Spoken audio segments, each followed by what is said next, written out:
3 মাসের মধ্যে সব জেলা হাসপাতালের পাশাপাশি সিটি কর্পোরেশন এলাকার সব সরকারি হাসপাতালে যানবাহন চালকদের ডোপ টেস্ট চালুর নির্দেশনা দিয়েছেন সড়ক পরিবহন ও সেতু মন্ত্রণালয়ের উপদেষ্টা ফাউজুল কবির খান।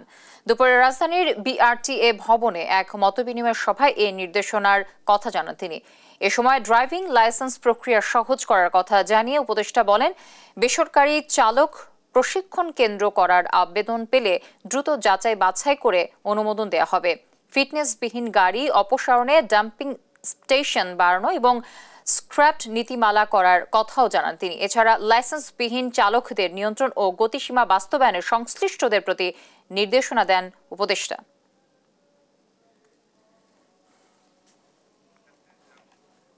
ফিটনেস টেস্ট আমি বিদেশে যখন গাড়ির ফিটনেস করতাম, আমি তো কোনো সরকারি অফিসে যেতে হয় না, আমাকে একটা প্রাইভেট গ্যারেজে যেতে হয়েছে। লাইসেন্স সরকারের সঙ্গে লাইসেন্স একটা প্রতিষ্ঠান, তো ওরাই আমার গাড়ির ফিটনেস করছে এবং দ্যাট ওয়াজ গুড এনাফ।